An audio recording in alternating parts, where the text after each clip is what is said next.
दुनिया की सबसे डेंजरस जॉब्स में से एक है रॉ एजेंट बनना। आपको अपनी आइडेंटिटी छोड़नी पड़ती है, अपना नाम, अपना घर, अपना देश तक टेम्परेरीली भूलना पड़ता है। और अगर आप पकड़े गए तो आपको ऑफिशियली कोई बचाने नहीं आता। इंडिया की इंटेलिजेंस हिस्ट्री में एक ऐसा स्पाई हुआ जिसे लोग ब्लैक टाइगर के नाम से जानते हैं। उसका असली नाम था रविंद्र कौशिक, एक यंग थिएटर एक्ट्रेस जो बाद में दुनिया के सबसे डेयरिंग अंडरकवर एजेंट्स में से एक बन गया। लेकिन उसकी कहानी एक हीरोइक मिशन से शुरू होती है और एक हार्ट ब्रेकिंग एंड पर ख़त्म होती है। आज की स्टोरी है एक ऐसे स्पाई की जिसने एनिमी आर्मी के अंदर घुसकर सालों तक सीक्रेट इन्फॉर्मेशन इंडिया तक पहुंचाई। एक ऑर्डिनरी लड़का। 1970s का टाइम था। राजस्थान के एक शहर श्री गंगानगर में एक यंग लड़का रहता था, रविंद्र कौशिक। वो थिएटर और एक्टिंग का शौकीन था। कॉलेज में स्टेज प्लेस करता था और अपनी एक्टिंग स्किल्स के लिए काफ़ी फेमस था। एक दिन एक नेशनल ड्रामा इवेंट में उसने एक पावरफुल परफॉर्मेंस दी। ऑडियंस में कुछ लोग क्वाइटली उसकी परफॉर्मेंस ऑब्जर्व कर रहे थे। ये लोग ऑर्डिनरी ऑडियंस नहीं थे, ये इंडियन इंटेलिजेंस से कनेक्टेड लोग थे। उन्होंने एक चीज़ नोटिस की, रविंद्र की एक्टिंग स्किल्स एक्स्ट्राऑर्डिनरी थी और उसकी पर्सनैलिटी कॉन्फिडेंट थी। यही क्वालिटीज़ एक परफेक्ट अंडरकवर एजेंट में होती हैं। परफॉर्मेंस के कुछ टाइम बाद रविंद्र को सीक्रेटली कॉन्टैक्ट किया गया। उसे एक अनयूजुअल ऑफर दिया गया। इंडिया की intelligence agency research and analysis wing उसे रिक्रूट करना चाहती थी। मिशन डेंजरस था। उसे एक कम्प्लीटली न्यू आइडेंटिटी क्रिएट करके पाकिस्तान भेजा जाना था। ये कोई शॉर्ट मिशन नहीं था, ये एक long term deep cover mission था। रविंद्र ने सोचने के लिए टाइम लिया। ये डिसीजन सिंपल नहीं था। अगर वो एक्सेप्ट करता तो उसे अपनी पुरानी लाइफ परमानेंटली छोड़नी पड़ती, लेकिन आखिरकार उसने डिसीजन ले लिया। उसने मिशन एक्सेप्ट कर लिया। रॉ ने रविंद्र की इंटेंसिव ट्रेनिंग शुरू की। उसे सिखाया गया उर्दू लैंग्वेज, पाकिस्तानी कल्चर और traditions, intelligence gathering techniques, covert communication. Training के बाद उसकी आइडेंटिटी कंप्लीटली चेंज कर दी गई।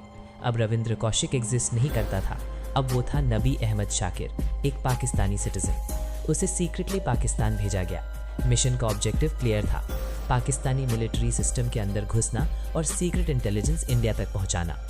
पाकिस्तान पहुंचने के बाद रविंद्र ने अपनी न्यू लाइफ शुरू की। उसने कराची में एजुकेशन कंटिन्यू की, फिर ग्रेजुअली उसने पाकिस्तानी आर्मी में एंट्री ले ली।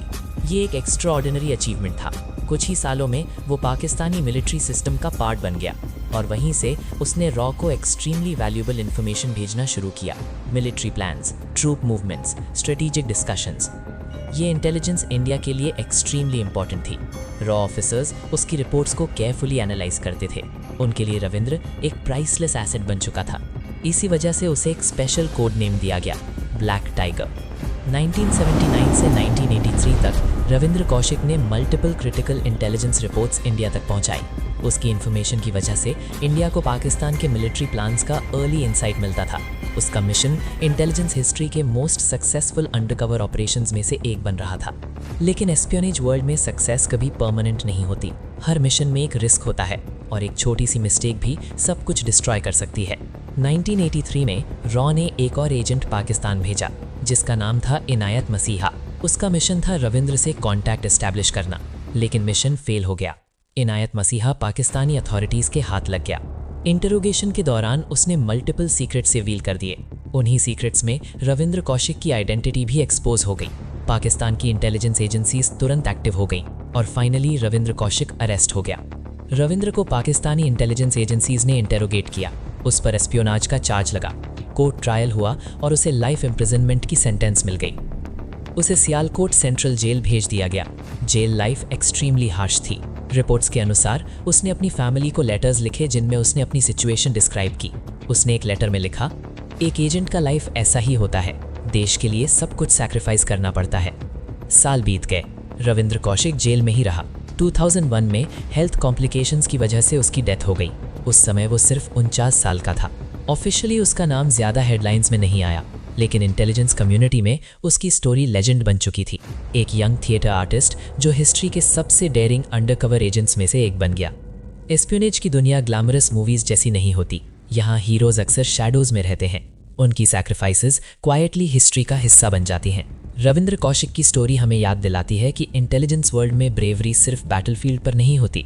कभी कभी सबसे बड़ा करेज होता है अपनी आइडेंटिटी सैक्रिफाइस कर देना। नेक्स्ट स्टोरी में हम एक्सप्लोर करेंगे एक और इंटेंस चैप्टर, रॉ और पाकिस्तान की intelligence agency inter services intelligence के बीच चलने वाली शैडो वॉर, एक साइलेंट बैटल जो डेकेड से कंटिन्यू हो रही है। अगर आपको रियल स्पाई स्टोरीज और सीक्रेट इंटेलिजेंस हिस्ट्री पसंद है तो वीडियो को लाइक करें, चैनल को सब्सक्राइब करें, बेल आइकन प्रेस करें, क्योंकि नेक्स्ट एपिसोड में हम रिवील करेंगे रॉ वर्सेस आईएसआई की सीक्रेट राइवलरी की real stories. Shadow warriors episode 3 coming soon.